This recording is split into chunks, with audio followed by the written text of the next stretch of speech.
Find the minimum shipping cost. In this problem, cases of materials need to be shipped from 3 factories to 5 warehouses.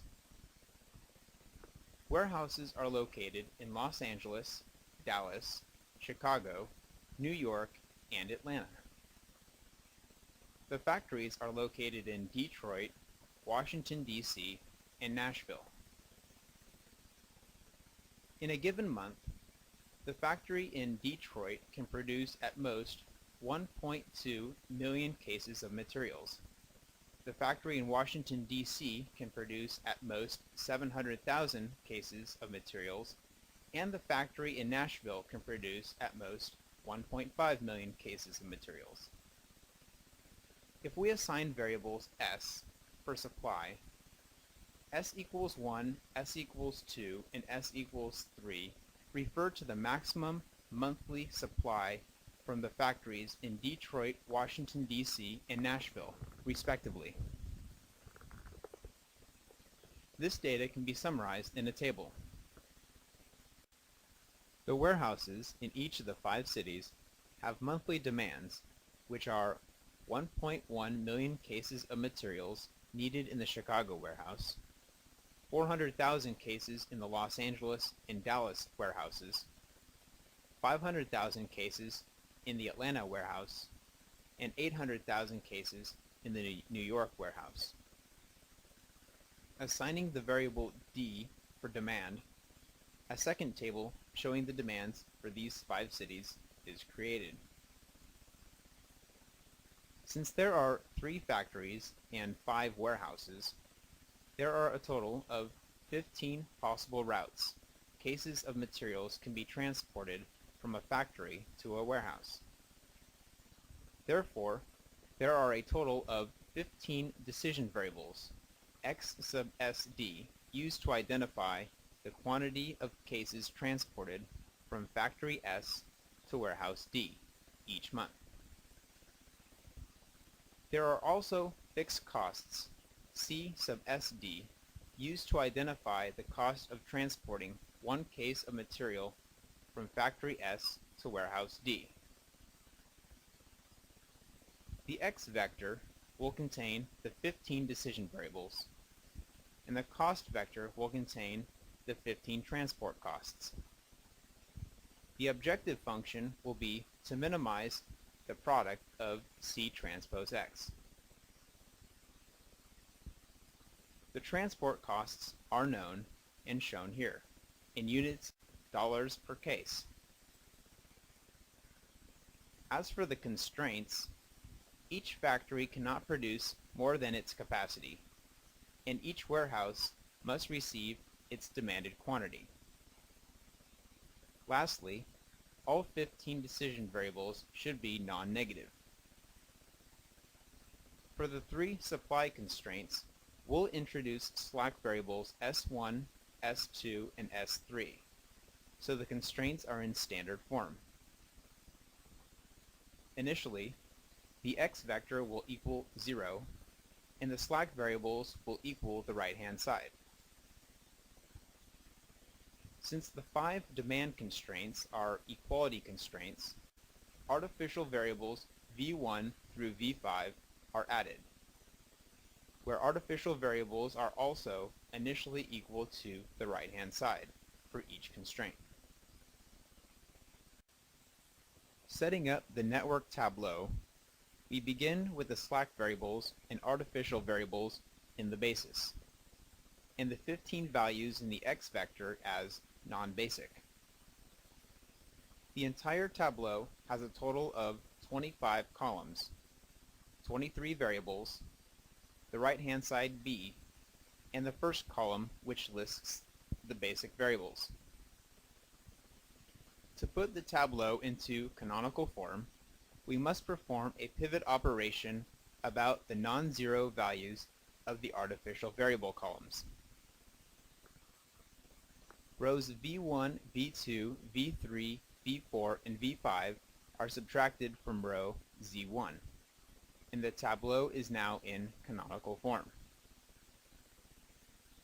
Now we are ready to begin the simplex algorithm. From pricing out, we'll select variable x14 to enter the basis in place of artificial variable v4, since 11 is less than 12. Pivoting about the value x14, shown in red, 1 times row x14 is added to row z1, 0.15 times row x14 is subtracted from row z2, and 1 times row x14 is subtracted from row s1. And the tableau is in canonical form. Next, the variable x21 is chosen to enter the basis in place of artificial variable v1, since 5 is smaller than 7. This time, pivoting involves adding 1 times row x21 to row z1, subtracting 0.35 times row x21 from row z2, and subtracting 1 times row x21 from row s2. After just 2 iterations of the simplex algorithm, our phase 1 objective function value has decreased from 32 to 16. However, there are still 3 artificial variables to be removed from the basis before we're done with phase 1. Next, we'll choose variable x35 to enter the basis in place of artificial variable v5, since 8 is a smaller positive number than 15.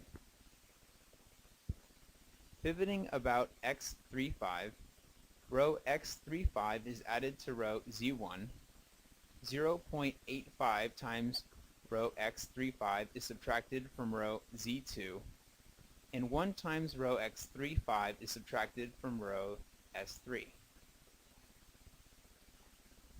Next, we'll choose variable x12 to enter the basis in place of slacked variable s1, since 1 is less than 4.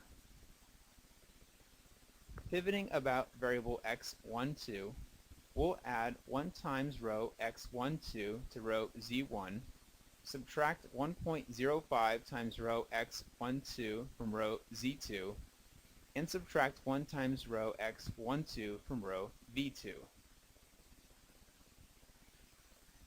In the next iteration of the algorithm, we'll select variable x33 to enter the basis. Variable x33 will replace artificial variable v3, since 4 is less than 7 from the ratio test. Pivoting about variable x33, 1 times row x33 is added to row z1, 1.6 times row x33 is subtracted from row z2, and 1 times row x33 is subtracted from row s3. From pricing out, variable x22 is selected to enter the basis, and will take the place of slack variable s2, since 2 is less than 3 from the ratio test. Pivoting about x22, we'll add 1 times row x22 to row z1, subtract 1.8 times x22 from row z2, and subtract 1 times row x22 from row v2. From pricing out, the next variable we'll choose to enter the basis will be variable x34. It will take the place of artificial variable v2, since 1 is a smaller positive quotient than 3. Pivoting about x34, we'll add 1 times row x34 to rows z1 and x12. Subtract 1.6 times row x34 from row z2, and subtract 1 times row x34 from rows s3 and x14. Since there are no more artificial variables in the basis, their sum equals 0, and we have achieved an initial feasible solution. Phase 1 is now complete. The rightmost column indicates the values of the basic variables, which are in units of 100,000 cases, to be transported from Factory S to Warehouse D each month. For example, X12 equals 2. This means 200,000 cases of materials are shipped from Factory 1, which is Detroit, to Warehouse 2, which is Los Angeles. Similarly, X22 equals 2. This means 200,000 cases are shipped from Factory 2, which is Washington, D.C., to Warehouse 2, which is again Los Angeles. The remaining transport routes are sketched in, and for clarity, the city names are removed. Since slack variable S3 equals 2, this means Factory 3, Nashville, can ship out 200,000 more cases of materials than it currently ships out according to this schedule.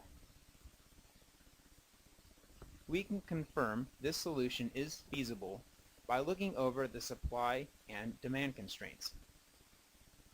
The sum of the cases from the Detroit, Washington, D.C., and Nashville factories is at most the capacity of the factory.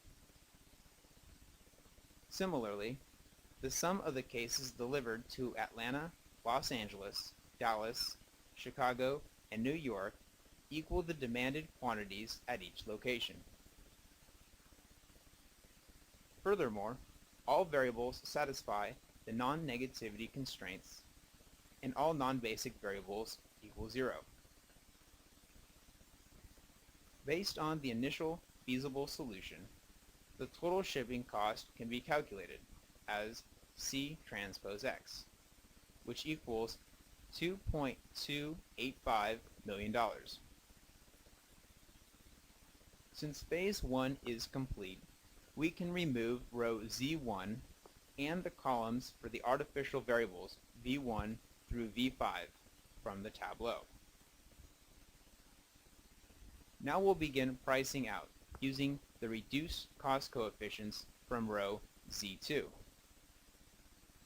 As it turns out, non-basic variable X25 has the lowest reduced cost coefficient of negative 0.75. Variable X25 will enter the basis for variable X22, since 2 is the lowest positive ratio.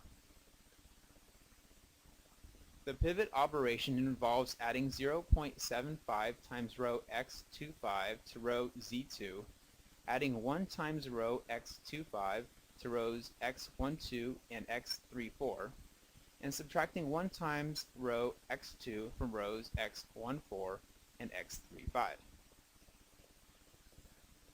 After pivoting, the only remaining negative reduced cost coefficient is the one for variable X13. Based on the ratio test, X13 will take the place of X33. And after pivoting, an optimal solution is found because there are no more remaining negative reduced. Returning to our map, the optimal shipping routes are shown, where the supply constraints are maintained, as well as the demand constraints. The total costs associated with this optimal shipping schedule equals $2.035 million. Looking back at the possible solutions, the answer is B.